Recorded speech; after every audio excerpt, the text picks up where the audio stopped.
Greetings, salutations everyone. Professor Leis here. In this video, I'm going to read through and explain the prompt for the annotated bibliography, which is a component of major essay project number 3. But I created a separate prompt just for the sake of convenience and clarity. But before we jump into the prompt itself, I want to talk about what an annotated bibliography is exactly. Some of us may have heard of this phrase or this type of project, and maybe even done one in another English course, and others maybe we've never heard of it before. So let's break this phrase apart. So to annotate means to take notes on, right? So if something is annotated, it means that there are notes taken on that thing, on that text or whatever it is. Bibliography, let's break this word apart, parse it apart. We have the base word biblio, and then we have the suffix graphy. So biblio, those of you who speak Spanish might recognize that. Biblioteca, that's the Spanish word for library, right? So biblio means book, and that's where the word Bible comes from, book. So we got that, and then graphy is, there's a few different connotations to that, but in this instance, it means kind of like a written record. So biblio, book, written record, a written record of the books. So that's what a bibliography is. So a works cited page is a type of bibliography. And so we know a works cited page to be a list of all the different citations we've included in our essay projects. Some of you may have just heard my dog Twiggy bark. Don't mind her. Okay, so annotated bibliography, it's a written record of the sources that we're including, but we have taken notes on it. So let's jump into what that means exactly by looking at the prompt specifically. An important component of a research project is the annotated bibliography. Annotated bibliographies challenge us to read and assess our sources critically, evaluating both their content and merit. Additionally, because the research process takes considerable time and effort, annotated bibliographies can help keep us on track with our research timeline. Because this project is designed to help us gather sources for major essay project number 3, the sources you include in your annotated bibliography should all center on a single topic or issue. So this is really important to keep in mind. Again, the annotated bibliography is a component of major essay project number 3, so all of the sources you include in your annotated bibliography should focus on the topic you're writing on in major essay project number 3. Okay, so that's really important to keep in mind. So let's look at what an entry contains or entails in an annotated bibliography. For our purposes, there are 4 components for each annotated bibliography entry. So the first component is the correct and complete bibliographic information for your source, formatted according to MLA guidelines, just as it would look on a regular works cited page. So whatever kind of source it is, you would format it according to MLA guidelines for that specific kind of source, just as it would look on a regular works cited page. Now, the next components, the final 3 components, are where the annotation aspect comes into play. So the second component of the entry is a brief summary of the source, at least 5 to 7 sentences, wherein the writer details what the source contains, explains what its argument and supporting points are, or offers a description of the source if it does not have an explicit argument. For example, if it's a research report or piece of research data, it may not have an explicit argument. So in that case, you would just describe what that research report is, right? What are some of the key details of it?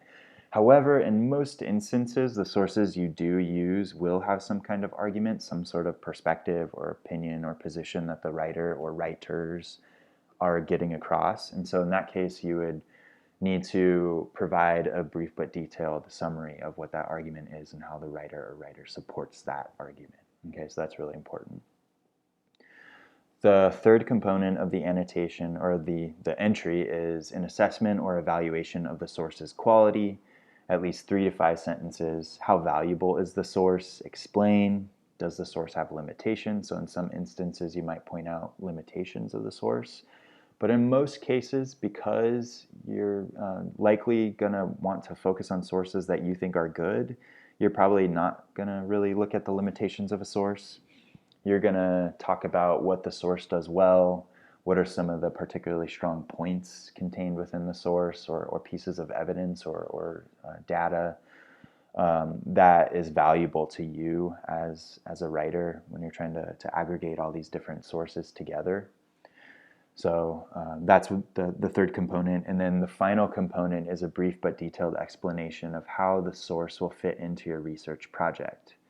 At least 2 to 3 sentences.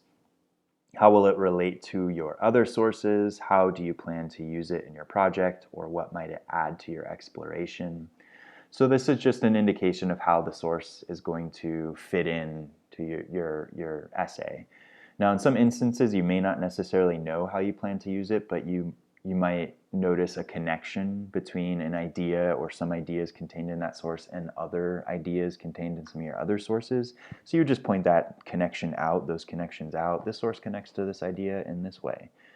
Or if you know what you plan to do with the source, you would just explain, I plan to use the source by using blah, blah, dot in order to achieve X, Y, or Z. But be sure to be as specific as you can in that those 2 to 3 sentences or so. Now, this is what will be particularly useful when it comes time for you to work on your first draft or any of the drafts.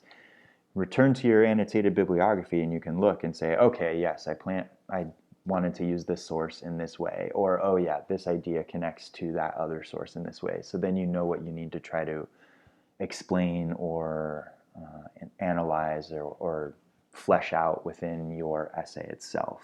Okay, so use that to your advantage. The more work you put into the annotated bibliography, the better off you're going to be when you're actually writing the draft. In total, you will provide annotations for 5 sources, 3 of which must be from the library databases, the online library databases. And there will be a video where I show you how to access those library databases, so make sure that you take a look at that.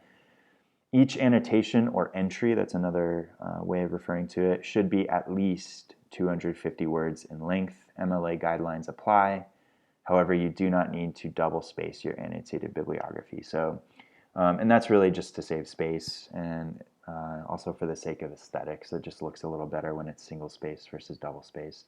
But every other aspect of MLA will apply to this. Okay, so the due dates for this, I'm going to have you go to your specific prompt because I'm making this video for multiple classes and the due dates are kind of different. So go to your specific prompt to see, but I've split the annotated bibliography into 2 parts. Oh my goodness, I'm in the middle of a video and I noticed a little mistake there, but I fixed it. Okay, so the first part, annotated bibliography part 1, is going to be 2 entries or 2 sources. That's what you're going to be annotating. And then the second part, which is due a week later, is going to have 3 entries, okay, or 3 sources. Now, of those 5 together, at least 3 need to come from the library's online databases. Now, you can decide how you want to divvy that up. So if you wanted to say, all right, my AnBib part 1, I'm going to do 2 sources from the databases, and then that's 2 that you've already taken care of. So then in the next part, you would just need to cover 1 more from the library's online databases, and then the other sources can come from kind of a more general internet search. However, just to ensure the level of credibility and relevance and usefulness of these sources, I would recommend trying to get as many as you can from the online library databases, just because there's a level of credibility there that you can just kind of guarantee. Okay, so what does this all look like? Let's take a look at an example entry that I created. So this is one entry. So let's load this up here. Make this font a little bigger.